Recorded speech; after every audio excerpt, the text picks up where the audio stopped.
Hello everybody, I am back. It is time for the best films up to this year. I just did my worst list and I got a lot of anger out of me, but you know what? It's now time to do my best, and my god, my best list is definitely going to be controversial to many people. I have two films to mention for my best. My most surprising film. If you know my worst, watch my worst list, you kind of know what it is. Jem and the Holograms. I was surprised this movie didn't suck. And my most underrated movie. It's based off one of the best bands ever, Love and Mercy. So honorable mentions, I have plenty of honorable mentions, but I'm going to make some I think I'm going to make a lot of enemies with my best list and where everything's placed. Let's start things off with Ant-Man, Inside Out, Mission Impossible, Rogue Nation, then Sicario, Bridge of Spies, Kingsman: The Secret Service, Ex Machina, The Hateful Eight, and finally the film I did not put on my list, Amy. So now let's get to my top 10 best films of 2015. Number 10. Number 10. I saw this at the very beginning of the year, and it's probably the best biopic I have seen in a long time. Number 10 is Selma. Because David Oyelowo is the best Martin Luther King ever. They probably won't do it again. This is just an excellent, well-acted, and well-directed shot. The cinematography is perfect, and yeah, this is just an excellent film that I love. And it is definitely powerful too, being only PG-13. So that's why it's my number 10. Number 9. Number 9 is definitely a fantastic film. Best thriller film. It was mentioned on Joe's list. Number 9 is The Gift. This was a great thriller movie. Without a doubt, one of the best endings of the year. Great directorial debut by Joel Edgerton. I would like to see him get nominated for something. So, it's not happening. Unfortunately, I don't know if it will happen, but you know what? He definitely deserves it because he did a fantastic job in this movie. That's why it's my number 9. Number 8. Number 8 is definitely one of the best films of the year. In a Galaxy, long, far... Damn it, I fucked up. In a Galaxy, far, far away. Star Wars Episode 7, The Force Awakens. Definitely a great return into the franchise, and this is definitely one film you have to see to believe. The characters, the action, the cinematography, everything's excellent, and I cannot wait for Star Wars Episode 8 because it left so many questions left unanswered. Star Wars Episode 7 is definitely my number 8. Number 7. Number 7, it is the best comedy of the year, without a doubt. This film is very underrated and it needs to get more attention because you know what? Number 7 is What We Do in the Shadows. This is a New Zealand horror comedy film. It does everything right what you want with a comedy. Probably the best movie scenes of the year.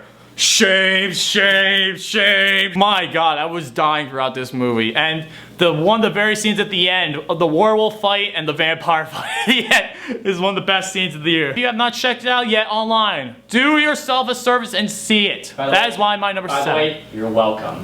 Number 6. Number 6. This is a film that is a triumphant return to the franchise. This film is definitely one of the best, if not the best films in the series. Number 6 is Creed. It plays a lot of homages to the first Rocky film, and this is definitely a great, well-acted movie. Michael B. Jordan, Sylvester Stallone did an excellent job in this movie. Both should be nominated for some Oscars. I cannot wait for Creed 2. Give Sylvester Stallone the Oscar, please. He is well deserving of this Oscar because he plays one of the best performances of his life. Number 6 is Creed. Number 5. Number 5. This film, without a doubt, is one of the best sci-fi films I've seen. And if this director does not win Best Director this year, I will be very upset because he is well and long overdue for one. Number 5 is The Martian. I love this movie from beginning to end. It is an excellent movie. The acting is excellent. This is one of the best space movies I've seen. It's better than Interstellar for, thank God. Yeah. That's obvious. The best sci-fi movie of the year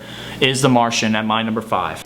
Number 4. Number 4. This is the best animated film of the year, no question. Everyone's thinking, oh, he said that was the best animated film of the year. Oh my god, it sounds so creative and enjoyable. I loved it. The characters are like, no, this is the best animated film of the year. Shaun the Sheep. My god, this is definitely one of the best animated movies I've seen in a long time. Definitely better than a lot of the recent Disney films, that's for damn sure. Shaun the Sheep is definitely a gem in the rough because not many people have seen this movie. It is done one of the best animation studios ever. Aardman Studio. How it's animated, everything, the story it tells, the characters.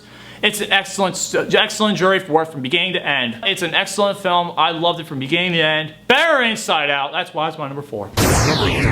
Number 3. This is definitely one of the best films of the year. I saw it twice in screenings because it's that damn good. I don't think anybody else on the crew will probably have this on their list. I think I know it might be. Number 3 is The Big Short. If you want to do a movie based on a financial crisis, this is the movie to see. Steve Carell and Christian Bale have some of the best performances of the year. I know a lot of people are like, oh, we didn't understand everything. We didn't understand all the source material. You know what, man? You gotta understand everything. It does great jobs in make you understand simple topics. It has the great cameos. It is definitely a disservice if you do not see it. It is definitely one of the films many people think is alright, but you know what? I loved it, this film to death. I saw it twice.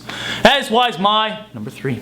Number 2. My God, number 2 is definitely one of the best films of the year. If you want a story that's controversial, not only controversial, but has well-directed acting, well-directed film, and is definitely a rebound from one film to another, you gotta see Spotlight. That's my number 2. Spotlight is, when Tom Cooper did this movie, he did previously The Copper, then this came out. My God, I loved it so much. I was the only one of my friends that went to go see this because you guys wanted to see Spectre.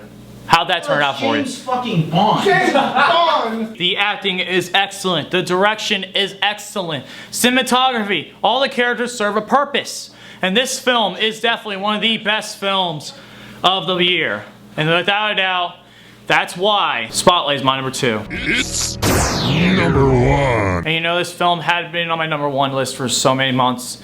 It's been obvious. No film has been able to top it this year. And my God, Mad Max Fury Road is a masterpiece. Mad Max Fury Road, without a doubt, is a masterpiece of a film. It is, without, one of the best movies I have seen all year. The action is beautiful, the cinematography is beautiful, the characters are excellent, well directed. George Miller directed this at 70 years old and did much better films than a lot of the other young directors did. So yeah, Mad Max Fury Road is a cinematic masterpiece, an action masterpiece, and probably, without a doubt, one of the best action movies I've seen in a long time. Mad Max Fury Road, you have to see it. If you do not see it, you need to see it right away because this film, without a doubt, is the best I've seen in a long time. Mad Max Fury Road is my number 1. What the fuck? Thank you guys all for watching my best films of 2015. I know there may be some disagreements here and there for which films should be on the list. I would like to hear your opinions on this. Let me know in the comments below. If you like what you see, please subscribe to this channel. That is my top 10 best films of 2015. See you guys later. Stay awesome. Have a great night. This house until we knock it down, so turn the volume loud, 'cause it's into the ears, so maybe make just like cake, better